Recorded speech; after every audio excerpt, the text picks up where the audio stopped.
Salve, Wanyambe. Selamat pagi saudara-saudari yang dikasihi Kristus. Mari kita mengawali hari baru dengan mendengarkan firman Tuhan yang diambil dari Injil Markus pasal 10 ayat 32 sampai dengan 45. Tuhan bersamamu. Inilah Injil suci menurut Markus. Yesus dan murid-muridnya sedang dalam perjalanan ke Yerusalem, dan Yesus berjalan di depan.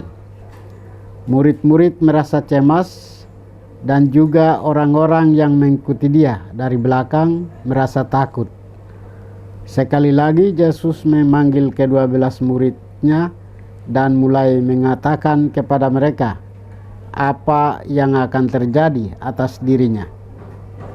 Katanya, sekarang kita pergi ke Yerusalem, dan Anak Manusia akan diserahkan kepada imam-imam kepala dan ahli-ahli Taurat, dan mereka akan menjatuhi dia hukuman mati. Dan mereka akan menyerahkan dia kepada bangsa-bangsa yang tidak mengenal Allah. Dan ia akan ditolak, diolok-olok, diludahi, disesah, dan dibunuh. Dan sesudah 3 hari ia akan bangkit. Lalu Yakobus dan Yohanes, anak-anak Zebedeus, mendekati Yesus dan berkata kepadanya, "Guru, kami harap supaya engkau kiranya mengabulkan suatu permintaan kami." Jawabnya kepada mereka, "Apa yang kamu kehendaki aku perbuat bagimu?" Lalu kata mereka, "Perkenankanlah kami duduk dalam kemuliaanmu kelak, yang seorang lagi di sebelah kananmu dan seorang di sebelah kirimu." Tetapi kata Yesus kepada mereka, "Kamu tidak tahu apa yang kamu minta. Dapatkah kamu meminum cawan yang harus kuminum dan dibaptis dengan baptisan yang harus kuterima?" Jawab mereka, "Kami dapat." Yesus berkata kepada mereka, "Memang kamu akan meminum cawan yang harus kuminum dan akan dibaptis dengan baptisan yang harus kuterima. Tetapi hal duduk di sebelah kananku atau sebelah kiriku, aku tidak berhak memberikannya. Itu akan diberikan kepada orang-orang bagi siapa itu telah disediakan." Mendengar itu, 10 murid yang lain menjadi marah. Marah kepada Yakobus dan Yohanes. Tetapi Yesus memanggil mereka lalu berkata, "Kamu tahu bahwa mereka yang disebut pemerintah bangsa-bangsa memerintah rakyatnya dengan tangan besi, dan pembesar-pembesarnya menjalankan kuasanya dengan keras atas mereka. Tidaklah demikian di antara kamu. Barang siapa ingin menjadi besar di antara kamu, hendaklah ia menjadi pelayanmu. Dan barang siapa ingin menjadi yang terkemuka di antara kamu, hendaklah ia menjadi hamba untuk semuanya. Karena Anak Manusia juga datang bukan untuk dilayani, melainkan untuk melayani, dan untuk memberikan nyawanya menjadi tebusan bagi banyak orang." Demikianlah sabda Tuhan. Saudara-saudari yang dikasihi Kristus, tema kita hari ini adalah membalikan piramida kekuasaan. Penulis Injil Markus hari ini mengisahkan Yesus menjelaskan kepada para murid bahwa dia akan menderita, disiksa, wafat, dan bangkit kembali. Namun Yakobus dan Yohanes justru meminta kedudukan terhormat di sisi Yesus. Mereka masih memikirkan kekuasaan dan kehormatan duniawi.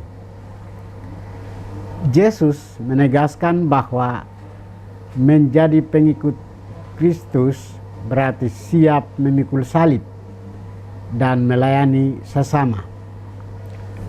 Dalam kerajaan Allah, yang terbesar adalah Dia yang menjadi pelayan. Yesus sendiri memberi teladan dengan datang bukan untuk dilayani, tetapi untuk melayani, dan bahkan menyerahkan nyawanya bagi banyak orang. Karena itu, umat Kristiani dipanggil untuk hidup rendah hati, melayani dengan kasih, dan mengutamakan kepentingan sesama di atas kepentingan diri sendiri. Saudara-saudari terkasih, bagaimana dengan kita? Sebagai pengikut Kristus, melalui jalan penderitaan, kita yakin akan memperoleh keselamatan kekal yang telah diberikannya melalui kayu salib. Marilah memikul salib Kristus dalam hidup kita sehari-hari dengan berani membalikan piramida kekuasaan dalam diri kita, yaitu bukan mencari untuk dilayani, dihormati, atau diutamakan, melainkan belajar merendahkan hati dan mengutamakan pelayanan bagi sesama.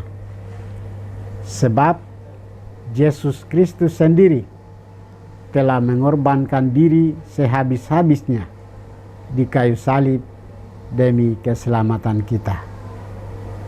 Tuhan memberkati kita. Marilah kita berdoa. Tuhan, pagi ini kami kembali naikkan puji dan syukur kepadamu. Terima kasih karena Engkau sudah menjaga kami saat kami tidur maupun bangun. Terima kasih untuk udara sejuk dan segar pagi ini.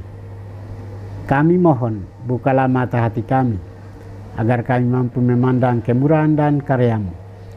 Rahmatilah kami dengan kuasa Roh-Mu, agar kami mampu untuk bertobat dan memuji serta memuliakan-Mu melalui pekerjaan dan pelayanan kami hari ini. Kristus terang dunia, berkatilah keluarga kami. Jadikanlah kami alat kasih-Mu dan pantaskanlah kami menjadi hamba-Mu yang setia. Demi Kristus Tuhan dan pengantara kami. Tuhan bersamamu.